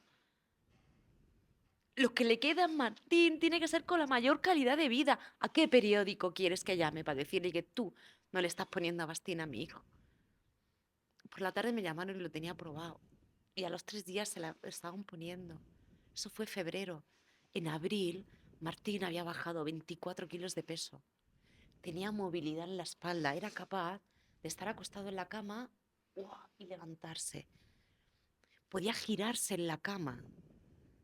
Y eso para mí era importantísimo porque si tenía una arcada o un vómito, él tenía la capacidad de girarse y no ahogarse con el propio vómito. Había que darle calidad de vida para que él tuviera independencia. ¿Por qué no lo habían ofrecido antes? Porque solo existen 5 hospitales en España capacitados para tratar un DIPG, que son aquellos hospitales que tienen neurooncología pediátrica, solo 5. Pero los otros hospitales a nivel nacional en España ven tumores del sistema nervioso, no derivan. No derivan, Mina, porque para derivar un paciente de Murcia a Madrid, al Niño Jesús, que es un hospital que se llama CESUR, un hospital con neurooncología pediátrica capacitado para diagnosticar un DIPG y sobre todo, y más importante, preservar la calidad de vida de ese paciente, saber todo lo que existe en DIPG y dárselo a ese paciente, para derivar un paciente de Murcia a ese hospital, hay 2 condiciones. Una, que exista un tratamiento curativo en otro hospital. Al día de hoy no existe la cura del DIPG. O que exista un ensayo clínico para esta enfermedad. Al día de hoy, que ahora te voy a decir una cosa, al día de hoy no existe. Con lo cual los oncólogos se comen al paciente, algo que no deberían de hacer, porque no tienen la autoridad para derivarlo. Porque en España, en todas las comunidades autónomas, no gobierna un partido político distinto, no se ponen de acuerdo en lo importante que es derivar en tumores sólidos del sistema nervioso a 5 hospitales y que paguen esas derivaciones. Consecuencia, un niño con 8 años, donde sus últimos 8 meses de vida fueron una mierda, haciendo pipí en una botella, haciendo de vientre con enemas, sin andar, sin moviendo solamente un brazo, sin poder jugar. Eso fue consecuencia de no haber sido derivado a un hospital donde pudiera ser tratado desde el diagnóstico. Con lo fácil que suena, y con lo fácil que es decirte acá no lo podemos tratar, necesita más, requiere más atención, requiere sus tratamientos necesarios, donde acá no tenés, no, imagínate yo, no lo entiendo, cómo puedo hacerte entender a vos que no existen esos recursos para que te deriven algo tan fácil como es derivar. Al día de hoy, las familias con DIPG que nos llaman, a todas les decimos pues, que están en una comunidad autónoma donde no existe ese hospital de referencia. Coge a tu hijo y sal corriendo. Ahora en el 2026, hospitales donde no, porque para hacer la biopsia que le hicieron a Martín, para proteger su calidad de vida, se hay que hacer con una máquina una máquina de resonancia con guía guiada, con un aparataje concreto y un utillaje concreto. Y eso solo lo tienen en estos 5 hospitales. En esos 5 hospitales donde el oncólogo tiene la experiencia para hacer esa biopsia, donde tiene la maquinaria, el utillaje para hacer esa biopsia, donde tiene el aparataje para hacer la biopsia, a estos niños se le hace esa biopsia y no tienen efectos secundarios. En la gran mayoría. A Martín le hicieron una biopsia convencional, tradicional. Lo dejaron sus últimos 8 meses de vida Tirado de en esta una forma cama. tan cruel, tan cruel, tan cruel. En la fundación que lleva su nombre, una de las líneas que llevamos, que es a nivel político, llevamos 3 propuestas no de ley alzadas en comisión sanitaria, y uno de los puntos más importantes es la derivación a los centros con neurooncología pediátrica de cualquier tumor del sistema nervioso. Cualquier tumor. Y si es un DPG, con más razón. Y eso lo tenemos que alzar al gobierno central y que se establezca por ley que los oncólogos, donde no tienen este aparataje, donde no tienen esta experiencia, puedan decir a la paciente: coge tu coche y vete, te vamos a derivar. No podemos tratar un DIPG o un tumor. No podemos tratar. Y eso necesitan que sea una norma por ley, porque ahora mismo no lo pueden hacer, porque en Murcia nos gobierna el PP, me lo invento, Sí. en Andalucía el PSOE, en el otro, y no se ponen de acuerdo. No se ponen de acuerdo ni en el cáncer infantil. No se ponen de acuerdo en algo de sentido común. Pues no se ponen de acuerdo ni en eso. En algo tan simple que no debería ni ser aprobado, tendría que ser así, ni por ley debería ser así. En cualquier parte del mundo decir, no puedo tratar esto, te derivo. Pues un oncólogo que no deja de ser un funcionario en un hospital, pues en su hospital no tiene, se tiene que regir por esas dos opciones. Si no, no tiene la potestad de decir, vete a otro hospital o te derivo. No puede hacerlo porque tiene que cumplir unas normas y las normas son esas. Te comes al paciente si no hay un tratamiento eficaz en otro hospital o no hay un ensayo clínico. Pero si es que en DIPG todavía ni existe el tratamiento curativo y ahora, en el 2026, se van a abrir 2 ensayos clínicos para DIPG. Uno en el Hospital Cunde Navarra, de la mano de Marta Alonso. A esta investigadora, cuando Martín enfermó, yo la llamé. Marta, tengo un niño de 8 años con DIPG. Necesito ayuda. Me dice, sé quién eres. No tengo nada. Lo cerré en el 2021, la fase 1. No tengo nada.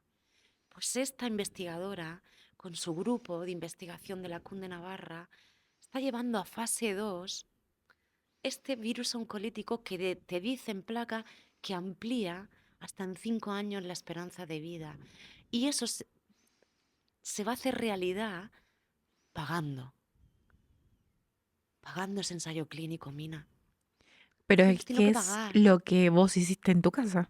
Hiciste un Sí, ensayo. sí. Bueno, este ensayo clínico con este fármaco, decirte que es desde hace 2 años, este Hospital Rose, a través del sueño de Vicky, de Laura, que es otra mamá, otra Ujú. luchadora, trajeron ese ensayo clínico a España. Es decir, en el 2026 y en el 2025, cualquier niño, cualquier niña con DIPG tiene acceso a este fármaco sin necesidad ni de pagar ni de viajar. Y eso también lo hemos tenido que hacer las fundaciones. Ujú. Que vos tuviste que comprarlo y hacerlo en tu casa ahora, después de 3 años, Se hace bajo un criterio médico. Yo le di el ON 201 sin criterio médico, sin saber cuánto le tenías que dar, porque vos llamaste y preguntaste, ¿cuánto pesa esto? ¿Qué le tengo que dar? sin llevar nada, sin llevar un médico detrás, sin llevar un hospital detrás. Llevaba a Ofelia Cruz, una oncóloga de Barcelona, del Sant Joan de Déu, que era mis pies y mis manos. Y a través de ella, yo a Martín le di ON 201 y a Bastín. Hoy en día, el día de hoy, 2026, es el protocolo que se lleva en los hospitales para DIPG. Y ese protocolo lo establecí yo en el sofá de mi casa, a fuerza del amor. Eso es lo que te hizo al final mantenerte en pie y, y decir, yo tengo que hacer algo para que esto cambie. Y si yo sé que esta enfermedad es terminal, que mi hijo pase sus últimos 6, 4, 2 meses de vida con la mejor calidad posible. Y eso es lo que se logró gracias a vos. Fue el niño más feliz, el más feliz.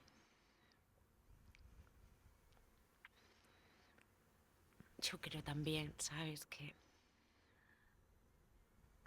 aunque todos fingíamos delante de Martín, todos, todos fingíamos, ¿no? Al final lo sabía. Sus últimos 7 días de vida, él lo sabía. Sabía que se iba. Lo sabía.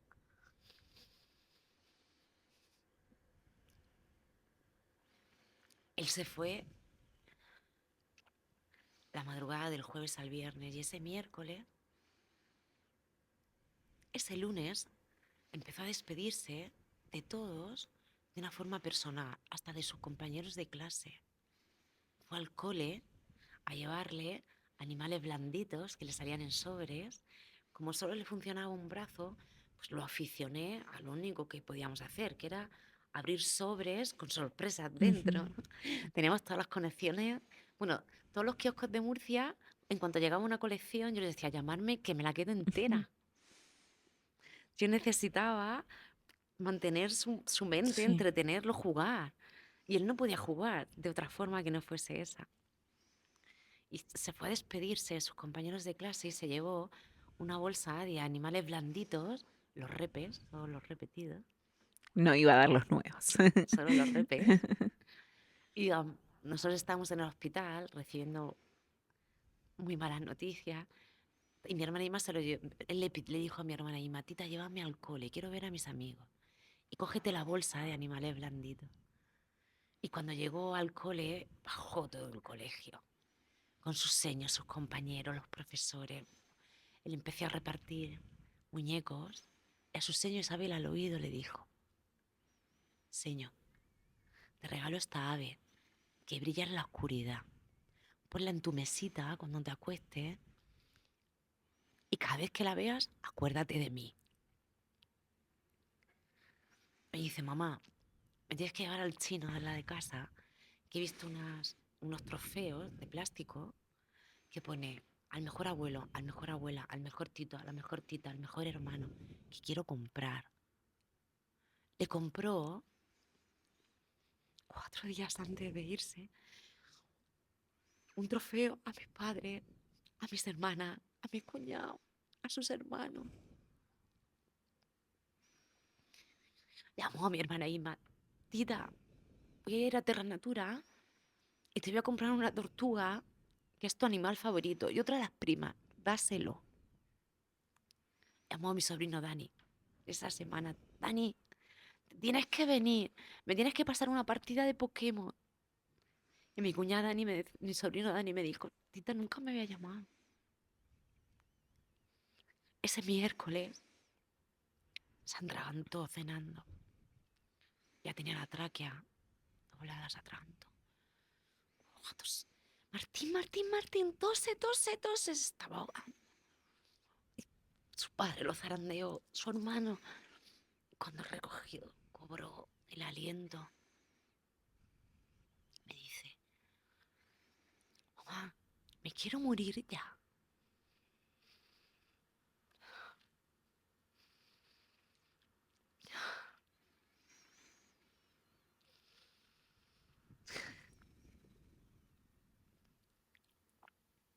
Pues comencé a llorar.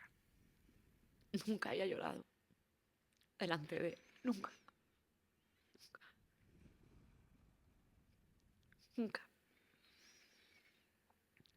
Mamá, deja de llorar. Y vamos a cenar. ¿Qué es lo que toca?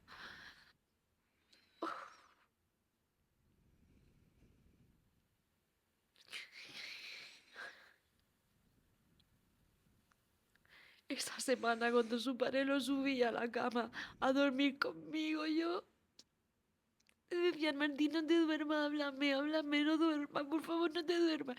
Y él me decía, no, no, no, no, no, no, no, mamá, ya no, abrázame, como cuando era pequeño.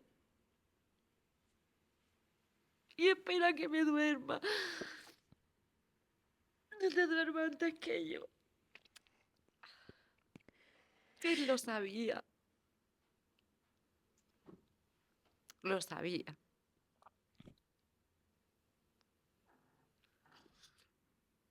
El día que se fue, ese viernes,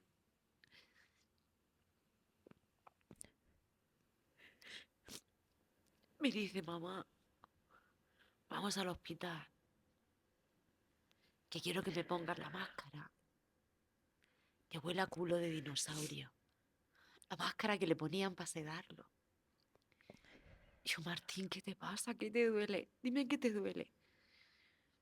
No, no, no me duele nada. Solo quiero dormir.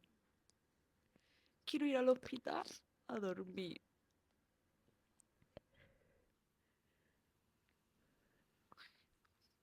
Llamé a Teresa. El pediatra de paliativo, Teresa Martín quiere ir al hospital porque quiere dormir.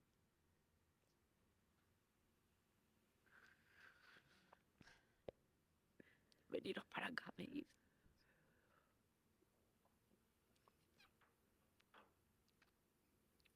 Nos metieron al bus número 8. Otra vez. Otra vez. Donde todo había comenzado.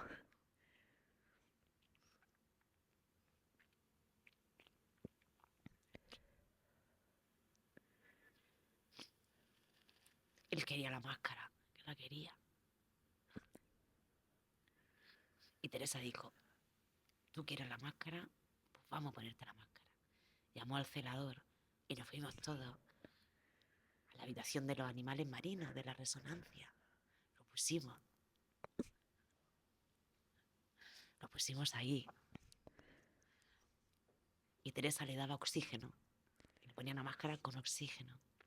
No, y se la ponía. Y él decía, Esta no es. no. Esta no es. Esta no huele a culo de dinosaurio. Y al salir de esa resonancia,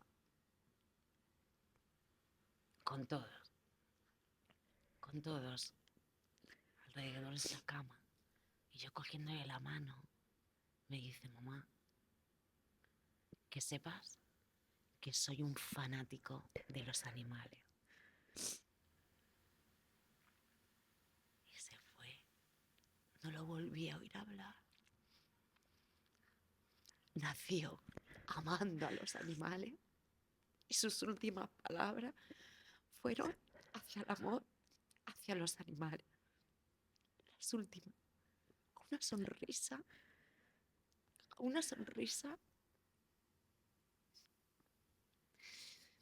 sin susto, sin drama, con una valentía.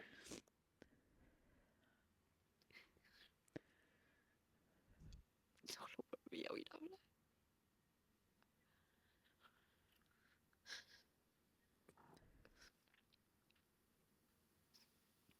Y nos llevaron a la habitación del sol.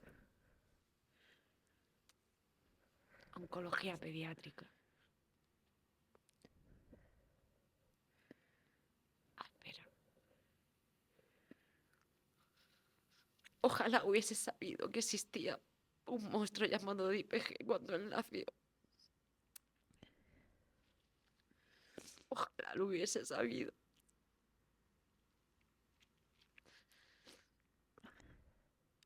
Hemos donado casi 1 millón de euros a la investigación y en el 2026 se va a abrir un ensayo clínico en Navarra y otro en Barcelona, en Sant Joan de Déu de Cerolasca. Ojalá lo hubiera sabido cuando nací. Ojalá lo hubiera podido dar a mi hijo la más mínima esperanza.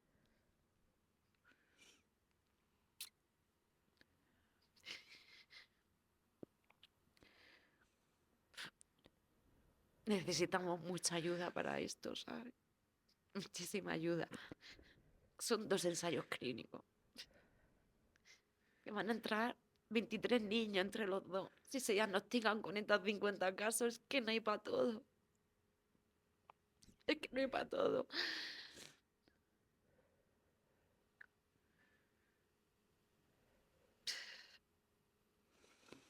El amor de mi vida.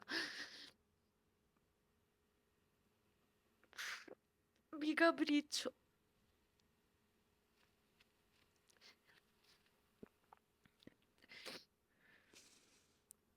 El sentido de la vida, ¿sabes? Realmente somos de los pequeños, ¿sabes?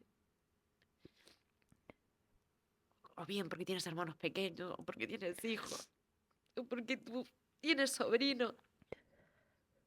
Realmente somos de ellos, ¿sabes? La ley de la vida. Cuando nacemos en nuestro ADN sabemos que, bueno, que la vejez llega y que, bueno, y que nuestros mayores se tienen que ir antes que nosotros y lo llevamos en el ADN y somos capaces de seguir viviendo, ¿sabes? Pero cuando la ley de la vida se equivoca,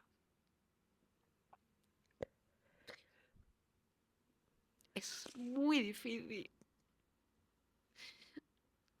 Yo no sé ni cómo sigo viva, ¿sabes?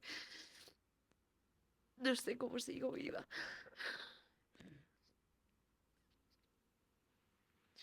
Un cáncer se lleva a mi hijo, un monstruo que se llama DPG. Te juro, te prometo, que mientras que mi cabeza pueda, voy a luchar contra el DPG de todas las maneras posibles. Con la investigación, que es nuestra única justicia. Solo a través de la investigación podemos dar dignidad hasta para morir. Y dignidad en un cáncer pediátrico es tener algo, un tratamiento. Eso es dignidad. Que a nivel político no vamos a parar hasta que tengan en sus carteras el cáncer pediátrico, que no lo tienen, y el DPG completamente olvidado. La financiación es 100% privada. 100% privada. No voy a parar. No voy a parar hasta hacer justicia, y es esa mi justicia. Y con la esperanza, Señor, con la firme esperanza de que la vida, en esto de que lo volveré a ver y que está en un sitio mejor, sea verdad. Que eso sea verdad. Que a mí la vida, que tanto me la he currado, Señor. Que en eso no se equivoque, que no mienta en eso, que me dé,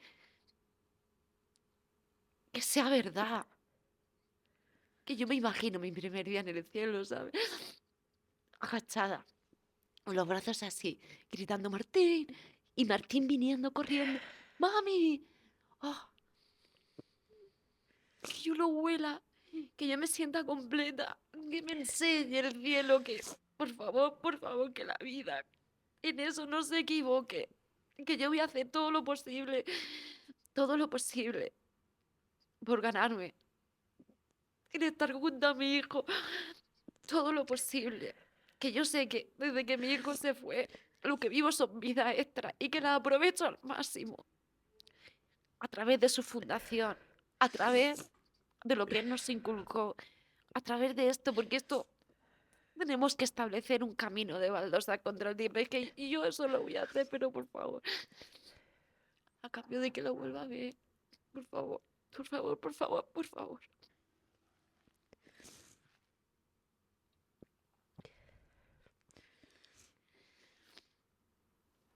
Oh, por Dios, que no quería llorar. Y mira, ¿Viste hoy cuando entramos? Que yo me estaba poniendo rímel y te lo he vos me dicho, no te dijiste, pongas rime. y vos me dijiste, ¿sabes de cuándo que no me pongo rímel yo? Y yo pensé que me lo decías porque no te gustaba maquillar. Y al final, esa pequeña cosa que te das cuenta, decís, no, no se pone rímel porque no quiere maquillarse, sino porque llora. Y lo entendí. Y no, no te puedo decir que te entiendo lo que está pasando. Es muy difícil eh, consolar a alguien que perdió un hijo o decirle una palabra porque la persona que te está hablando no, seguramente no pasó por eso. Pero, pero solamente te puedo dar un abrazo y ya está. Y nada más.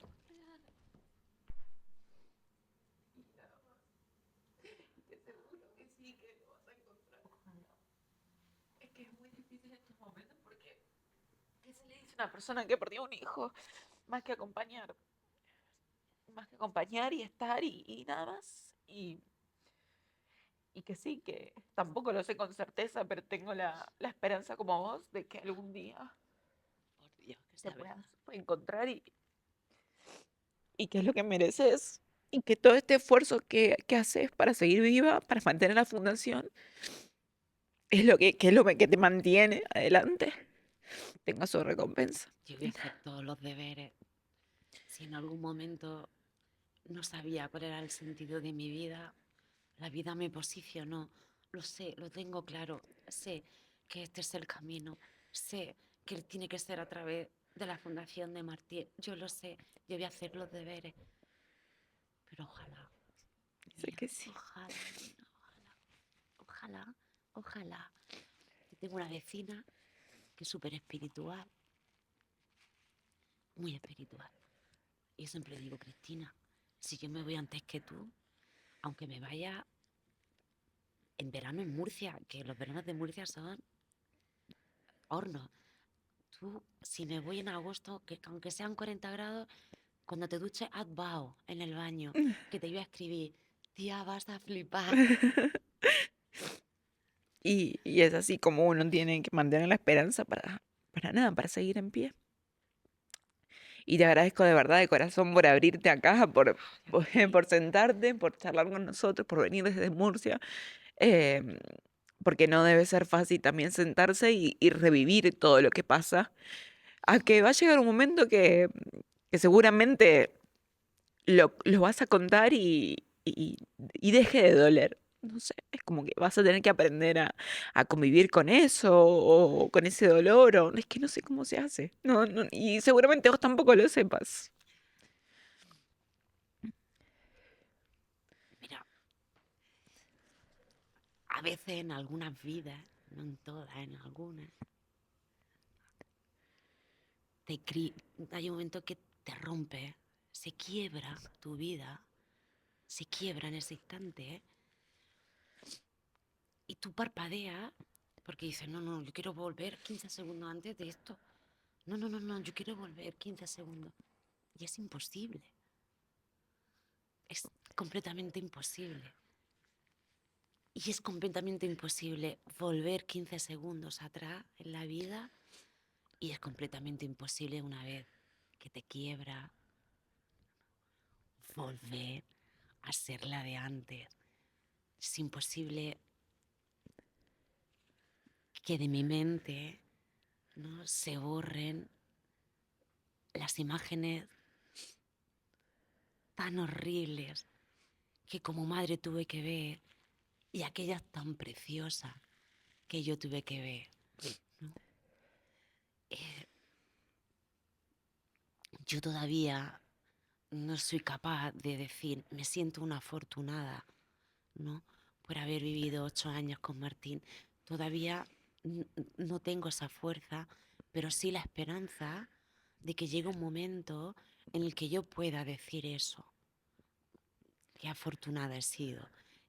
Y trabajo todos los días para eso, para llegar a un momento en el que diga, es que son 8 años de regalo. Todavía no estoy Ujú.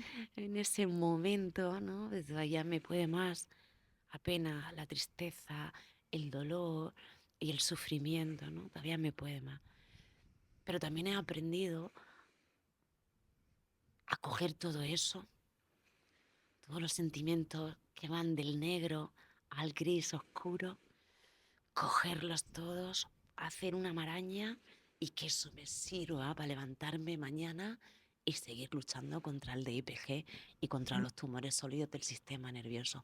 Aprovecho esa rabia, esa ira, ese desconsuelo, esa tristeza para hacer eso y canalizarla de una forma bonita. Estoy segura que sí, que también eh, Martín va a estar muy orgulloso de vos por todo lo que ya has conseguido. Al final no es mucho tiempo que ha pasado y has conseguido muchas cosas que no se pudieron hacer en tanto tiempo y vos en 2, 3 años lo lograste. Y mira, cuando Martín enfermó no había nada, ni perspectiva. Ahora tenemos 2 ensayos clínicos, pocas plazas, pero tenemos ensayos clínicos de investigadores que nos presentan que hay que dotarlo económicamente. www.fundacionmartin.org. Pero eso no existía. Ujú. No existía un proyecto del Niño Jesús, no existía un proyecto del Carlos III, no existía un proyecto de la paz, no existía el proyecto de la fe, no existían proyectos de investigación contra este tumor. Eso en el 2022 es que ni existía. Ahora no solo se abren, sino que tenemos proyectos para financiar, ¿sabes? Tenemos investigadores que apuestan contra el DIPG. Eso es un milagro. Y le pusiste un nombre a la enfermedad que seguramente yo desconocía y mucha gente desconocía también. Y eso es importante. Mientras más se hable, Claro, más repercusión va a tener claro. y nada de esto ha sido en vano, sino al contrario, mucho trabajo has hecho, mucho, con tu dolor y te supiste levantar y decir, yo trabajo para que el día de mañana haya más investigación. Y la hay, ya en 3, 4 años la hay. Y en 4 años más habrá el doble, no tengo dudas. Ojalá, Y eso gracias a vos y también ojalá, a Martín, que te ayuda en esto. ojalá. Hombre, yo ya me da hasta puro pedirle cosas porque me lo No. imagino tomando notas de un lado para otro.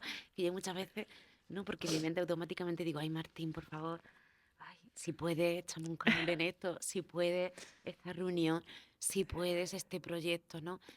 Muchas veces digo, no me hagas caso, vete al cole, vete con las primas, vete con Fran de la jungla de Tailandia, vete con... Disfruta, no me hagas caso a la mamá. Te voy a decir, basta de favores, mamá.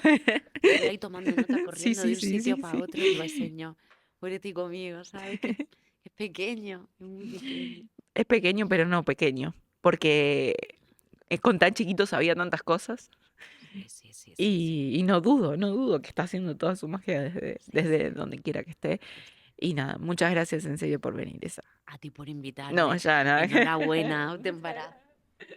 Muchas gracias. Bueno, y ya nos veremos dentro de unos años y me cuentes Y que te hay contaré. 25.000 ensayos más y lo que sea.